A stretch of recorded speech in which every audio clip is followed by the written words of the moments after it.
Hello, everyone. Welcome to Wind Down Friday. Today, our special guest is Michael Tomczyk, the visionary big czar behind the legendary Commodore VIC-20. Hi, Michael. Thanks a lot for being here. How is it going? Buongiorno. So nice to talk with you. I hope everybody has their wine handy Of course. for Wine Down Friday. That's a really nice idea for a podcast. Mauricio does a great job with this. So Thank you. I'm very happy to participate. Much appreciated. Thank you, Michael. So, Michael, you joined Commodore in 1980 as assistant to the president, founder, Jack Tramiel. So, when you first joined Commodore in that year, 1980. So the company was already a pioneer in personal computer, but still faced rapidly changing in this technology. So let's back in time, so on time. So could you take us back to the time and share what it was like to step into such intense, fast-paced environment? So what were your initial impressions of Commodore's culture and Jack Tramiel leadership style? Well, in 1980, I was general manager of a small company in San Francisco that did special effects for motion pictures and video games, including Atari. And one day Atari made us a beta test site for one of their new computers, the Atari 600, 800 series. And my staff wouldn't stop playing this stupid game called Star Raiders. So I was exasperated and I took the game home. 3 days later, I looked up at the curtains in my living room and I saw that I had been staying up all night long, 24 hours, playing the stupid game. And I was hooked. And I said, if I can get hooked on this, everybody's going to get hooked on home computers. So I decided to quit my job to go into the computer business. I had been a journalist earlier in my career, so I started writing articles about computers for computer magazines to teach myself. I took a course in basic programming at night, and some nights we had to use Apples, and some nights we used Commodores, so I became ambidextrous. And finally, I went down to interview Steve Jobs and Steve Wozniak, and I got to know Wozniak very well. I could go down and just hang out in his cubicle while he was developing things when I wanted. I got a job offer from Apple. Then I went to see Atari and I got a job offer from Atari. And with those two job offers in my pocket, I went to Commodore. Now, my feeling about the home computer industry at the time was like Goldilocks and the Three Bears. Mhm. Apple was Papa Bear. They had too many geniuses, and if I went there, I would be lost in the crowd. Atari had no geniuses, and most people don't know this, but Atari was losing lots of money. And they sold a lot. They were very famous and popular, but they weren't doing well in terms of business, so they were the baby bear. And then I thought Commodore was kind of like the mama bear. They had about half geniuses and half idiots. Half the people were clueless and half the people were really good. And so I thought I could fit in there. So I got myself an interview with Jack Tramiel. I went to see him and I told him that I could identify about 20 different things wrong with the company. Horrible packaging, bad user group relationships, no software, wonderful hardware, but nobody knows about it, horrible PR. I gave him a list and he wound up hiring me as assistant to the president. But he said, your job will not be to assist me. Your job will be to learn the religion. Now, Jack was Jewish and he was a Holocaust survivor from Auschwitz. But when he said religion, he meant his business philosophy, which means treat every penny as your own, follow through in whatever you do, uh, the infrastructure of people who he trusts were more important than the formal structure of the company. So in many cases, an engineer or software programmer or somebody like me could make decisions that actually outranked decisions from a vice president. It was a very weird corporate culture. Jack had a lot of sayings. Jack said, business is war. You have to be in it to win it. A meeting with Jack felt that if he attacked people and forced them to defend themselves in a meeting, that pulled out the best performance from them. So we started calling meetings with Jack attacks. And so many times we had those kinds of meetings. My first day with the company was in London, England, Hmm. at one of the very first international meetings of Commodore leaders around the world from Japan, Germany, Italy, Hong Kong, and the US. And that was my first day with the company. Jack said he wanted a small home computer because he had seen a prototype at our semiconductor company. We were vertically integrated. We had a semiconductor company. And he knew this existed. But the chief engineer, Chuck Peddle, wanted to promote a color version of the Commodore PET computer, which was pretty famous. And it looked like an Apple II computer. It had a low form factor, and he actually had a prototype there. Jack rejected that, and he said, I want to make computers for the masses, not the classes. And that became one of his trademark sayings, making computers for the masses and not the classes. And I was one of only three people or four people at the meeting of 20 people who was arguing in favor of the small computer. I said, we need an introductory computer because people will buy a small introductory computer. Poor people can afford it. Small schools can afford it. That will get them into computing. They will start using the Commodore PET in schools, and then they will use a Commodore business computer after they leave school. So that was a logical marketing strategy. By the way, I had also had a title marketing strategist.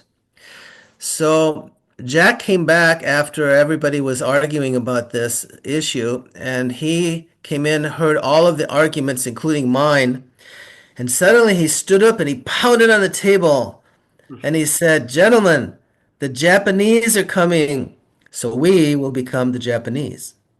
And so we adopted the home, everybody fell silent, and we adopted the home computer. To make a long story short, when we came back from London, I wrote a long memo to Jack about with all the things that needed to be done with the computer. And instead of putting a memo heading on the cover, I just drew a happy face with a beard and mustache. I still use the happy face with beard and mustache as my logo. And I threw it on Jack's desk. And Jack said, what's that? And I said, that's everything should be done with the new computer. Make sure whoever's in charge does these things. And Jack said, okay. So Jack showed my memo around the company, and a week later he came into my office and he threw it on my desk. And I said, what's that? And he said, that's everything should be done with the new computer. You're in charge of making it happen. I told everybody, don't do anything with the new computer unless you clear it with Michael. And he said, but everybody else is older than you and they don't report to you, so you'll have to do this by persuasion and a little bit with my authority. And I said, I can do that. So I said, so can I be the home computer product manager? And he said, no, no, I don't believe in product managers. And I said, what can I be then? And he said, you can be the czar. So pretty soon we decided to call the computer the VIC because the name of the chip inside is called the video interface chip. So we called it the VIC. And Jack told me that my title could be Vic Czar. And I said, can I put that on my business card? And he said, yes. So for a while, I actually had a business card that said Vic Czar. Victor. And then later he relented and he allowed me to become the home computer product manager. And some of the things that I contributed, I set the price at 299.95 US dollars, which is under $300. I insisted on full-size typewriter keys Mhm. instead of a flat membrane keyboard like Atari and some other companies. I asked for a lot of features to be built in. And then the American engineers didn't want to do this. They didn't want to work on some aspects. So the Japanese company wound up doing a lot of the work on the first prototype. And I wound up working with Tony Tokai and Yash Terakura, the Japanese team, who became very good friends. So I spent a lot of time in Japan helping them develop this. And one day we went to a company,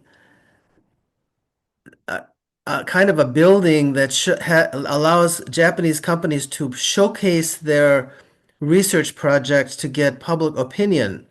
And one of the projects being showcased was an NEC personal computer called the PC-5000, and it had special function keys, Mhm. programmable function keys. And I went, oh my God, I want those. I want those. We have to put those in. So we got the engineers to accept that. And that's how we got programmable function keys so that software developers could say, if you want this function, you just push this key. And that was really cool.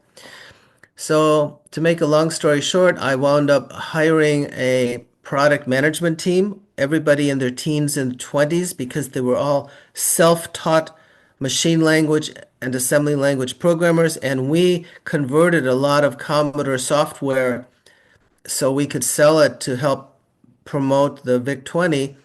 And then we also wrote a programmer's user guide, which included technical information so software programmers could easily program software for us, which helped a lot.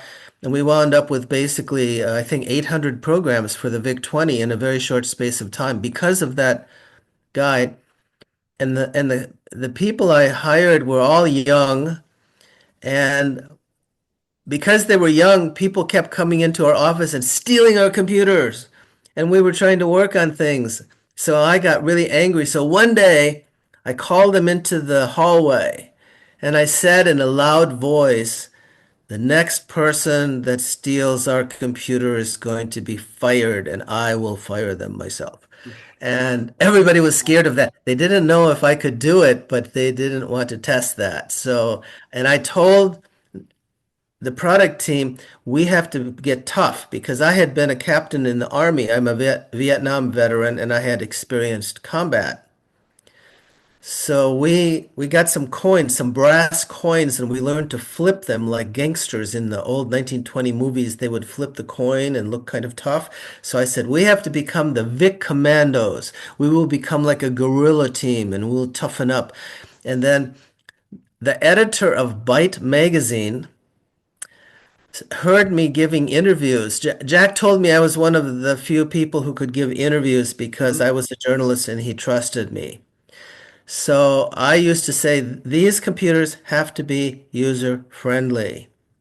When I told Yashi Terakura in Japan, this has to be a friendly computer, Yash looked at me and he said, Michael-san, of course this will be a friendly computer. I am a friendly engineer. And so I used to say, user friendly, user friendly. It must be user friendly. And I told the engineers that I kept telling people. So finally, the editor of Byte magazine sent me a note and he said, do you know there's a word in German that means user friendliness? Benutzerfreundlichkeit. And so I had some brass plaques on wood made up that says Benutzerfreundlichkeit, official motto of the Vic Commando team. And I gave it to everybody. And that Nice. became our symbol.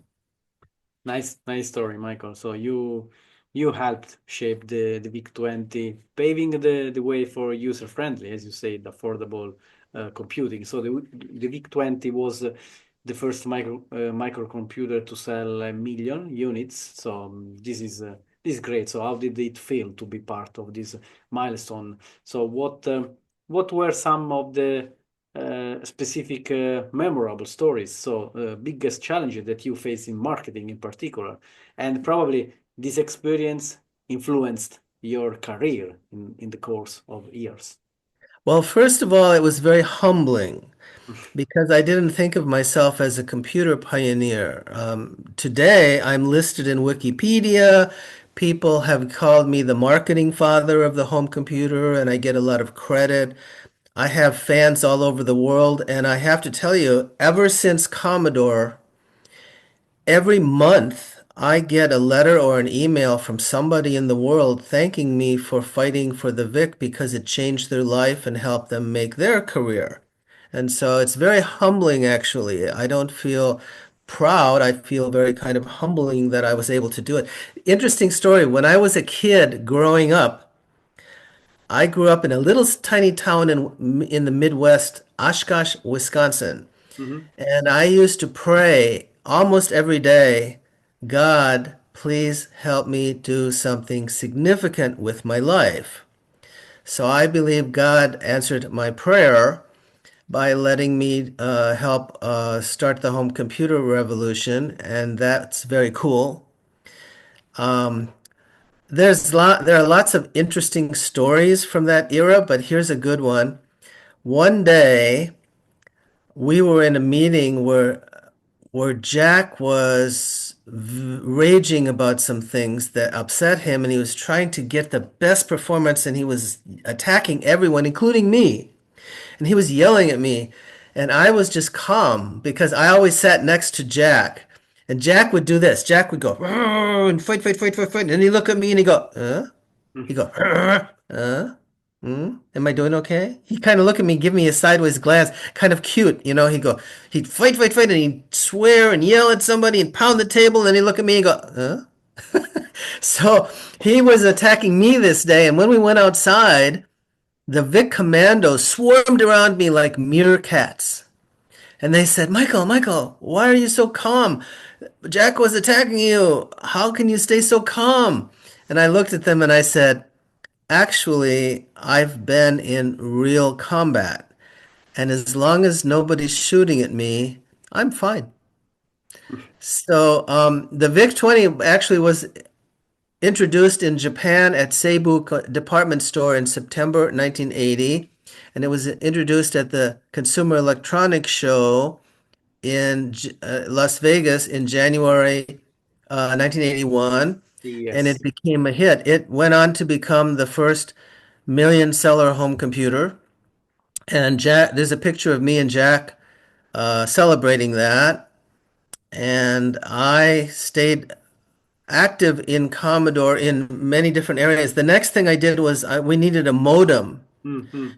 because there were telecomputing services that were early versions of the internet, social media, like CompuServe and AOL and Dow Jones had stock reports that you could get on the phone. But modems cost $600 to $1,000. Mm. So our engineers were too busy to work on this, so I contracted an outside company, and I told them it has to be under $100, which means the cost had to be $33 or less. So the bottom line is we managed to do that. And one day at a computer convention, I came back to my hotel room and they were sitting on the floor in front of my hotel room waiting for me to ambush me and tell me the bad news. Michael, we can't do this because the acoustic modem where you put the telephone in cups, little cups and connect, it costs too much money. And I said, why does it have to do that? Why can't it be a direct connect modem on a cartridge like a game that plugs into the RS-232 interface and connects direct to the phone line? And they went, oh my God, oh my God. And they sketched it on a yellow notepad and off they ran down the hall. And a few days later, we had the VIC modem, which became the first modem to sell for under $100. And it also became the first modem to sell 1 million units. And that started, then I started something called the Commodore Information Network, which was a user network like social media on Mhm. CompuServe. Mhm. In those days, the content platform paid the content provider a royalty for providing content. Now it's the opposite. We pay the platform to put content on. In those days, it was reversed. So one day, Jack came into my office waving a check. He was in a rage. He said, "Michael, what's this? Somebody sent us a check for $36,000.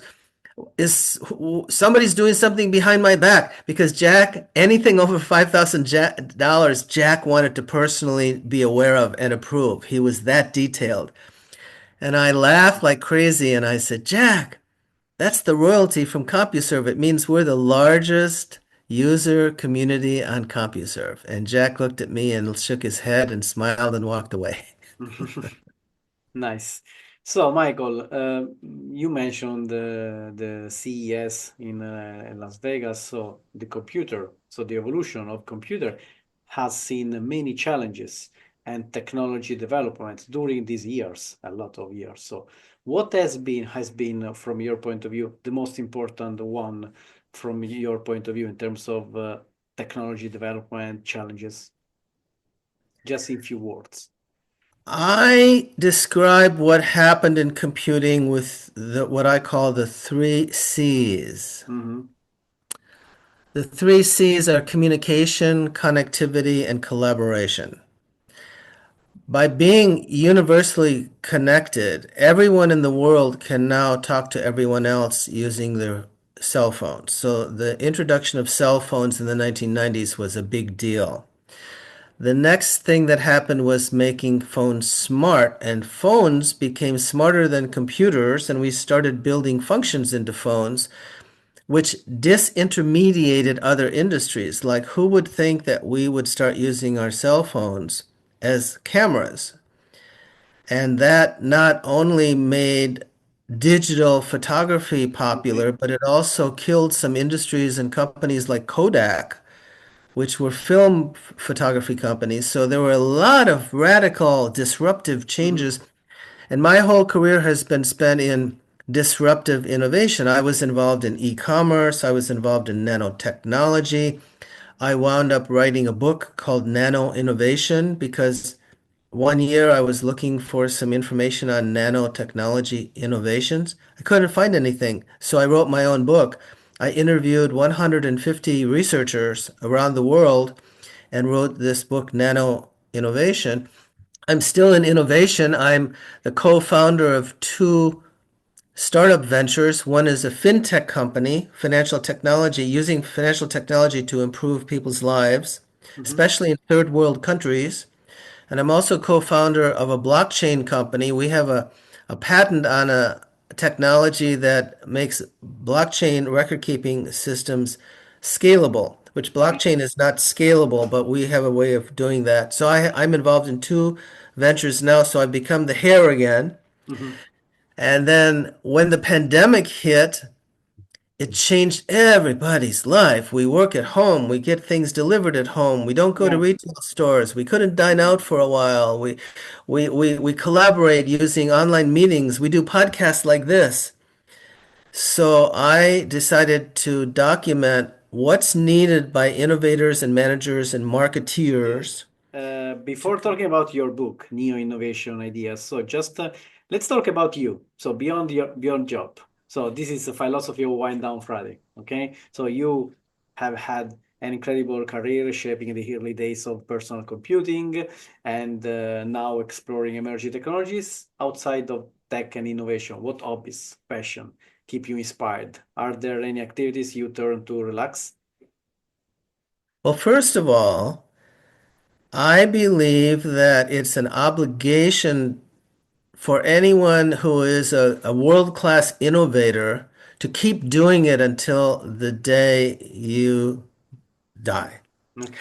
So I intend to remain active in innovation because there aren't many of us, and innovation is what drives the world forward. Innovation transforms and creates history. And so we need to keep innovating in space technology and environmental solutions and things like that. So I am a champion. I'm not just an innovator, I'm an innovation champion. Now Mhm. for fun, I started fishing when I was 3 years old. I got my first fishing pole, and so I like to go ocean fishing. I ski, I scuba dive. There are lots of pictures of me hugging sea creatures, like hugging a shark and hugging a stingray and hugging a moray eel. I seem to get along very well with wild animals. Uh, so Nice. I do that. I had a hobby for a couple of years that was really fascinating. It's the opposite of my life. I used to do fossil collecting, and that meant collecting fossils from 300 thousand years ago, 300 million years ago. In the from the Carboniferous period, I would collect fossils, and that was fun for me. And that's the opposite of innovation.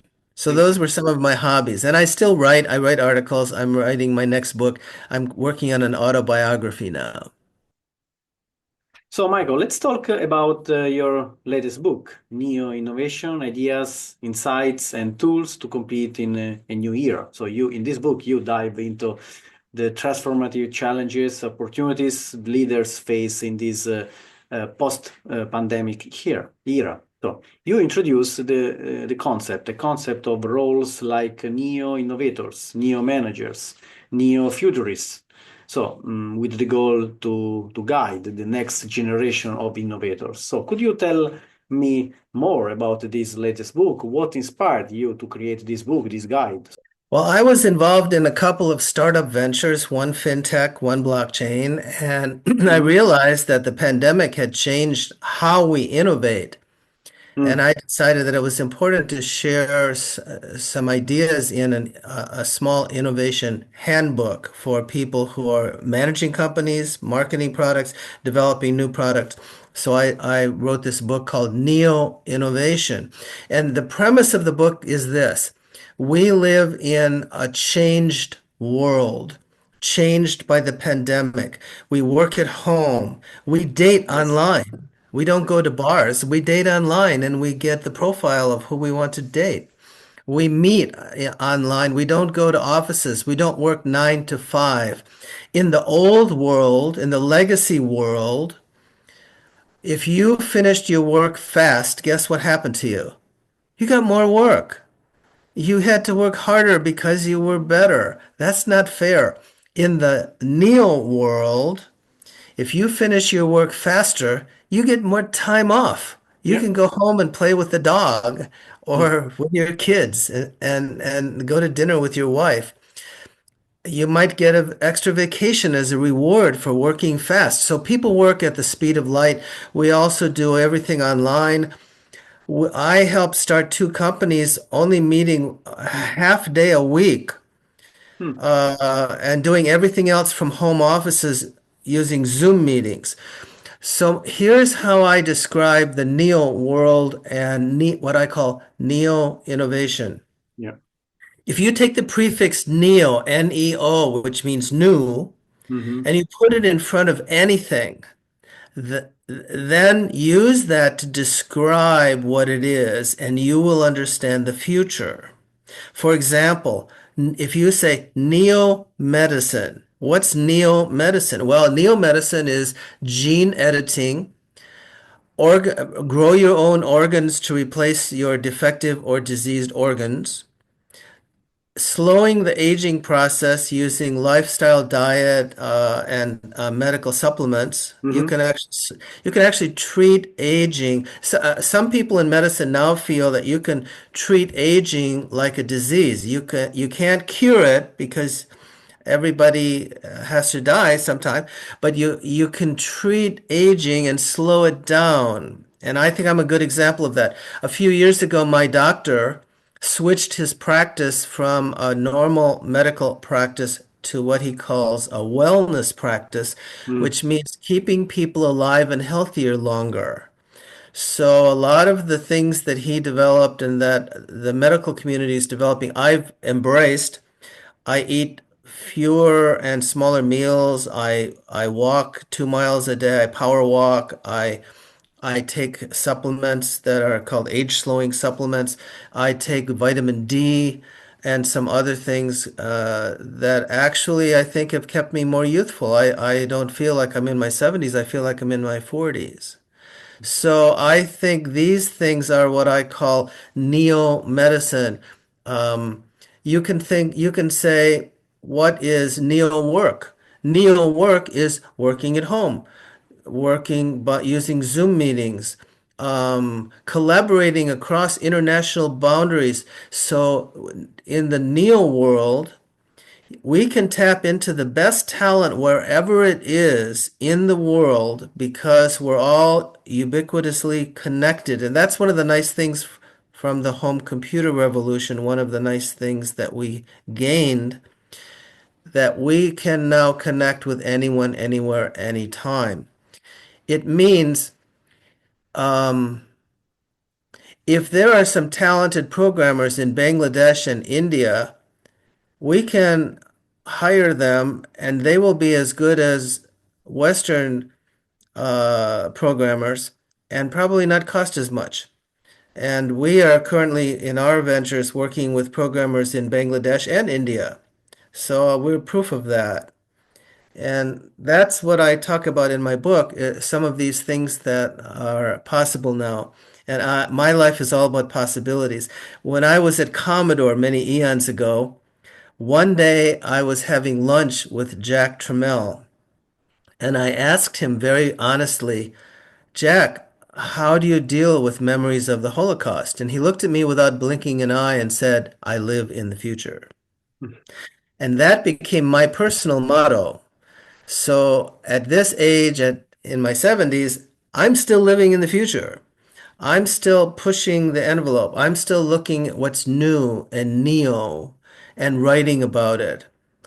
And my next book, by the way, is an autobiography that includes colorful stories of a whole bunch of famous people I've met during my life. I've met a lot of famous people and photographed them. I have rare unpublished pictures that will be in my autobiography. Mick Jagger, Bob Hope, Richard Nixon, Billy Graham, all kinds of famous people, Jane Fonda, Donald Sutherland, actors, actresses, and politicians. And I have colorful stories that go with those pictures. So I'm including those in my autobiography to try to give some lessons because what happened in my life Mm, and other people's lives and innovator lives is applicable to anyone, anytime in history. And we need to preserve those lessons and convey them and share them and help people develop what I call the neo world. nice. And I invite the community to buy and to read this book. This is very, very nice. Thank you, Michael, for sharing.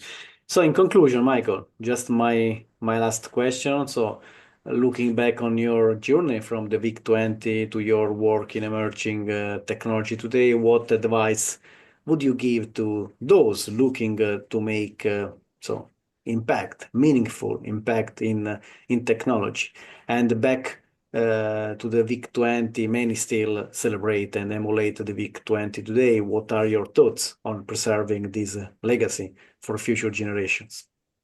Well, first of all, I think everyone can learn from what has been successful in the past in developing and launching disruptive innovations. Those lessons still apply. I mean, I'm a lifelong rule breaker, risk taker, and maverick. I believe that if you don't hurt anybody on purpose and you don't violate your conscience, you can break rules. I did that my entire life. Um, don't be afraid to go and ask for something. Put yourself in front of decision makers. When I was in the past, when I was looking for jobs, I used to, this is good advice for people looking for jobs today. I would call up the secretary of a vice president at a company where I wanted to work, and I would say, I'm looking for guidance in my career. I'm not looking for a job. Do you think your boss would spend 10 or 20 minutes with me giving me some guidance? And then if the chemistry was right, I would get hired. And that's a good way to get in to talk to people. So you have to put yourself in front of many decision makers. Find someone that you have chemistry with. Ideally, become a protege and create a mentor relationship where the mentor shares all of his or her knowledge with you, and then you use that knowledge to build your own career. And that's the best advice I can give. And also, all of us can be innovators or innovation champions simply by reading about new things that are coming out and using them and applying them and talking about them in social media. We need to promote positive progress in the world. And I think we all have an obligation to make the world a better place. So when we talk about innovation, we should talk about it in the context of improving the world. Yeah. And So, I wish everybody can do that. and also innovation of 1% is a big innovation. So just a little improvement is a big improvement for. Absolutely. Mm.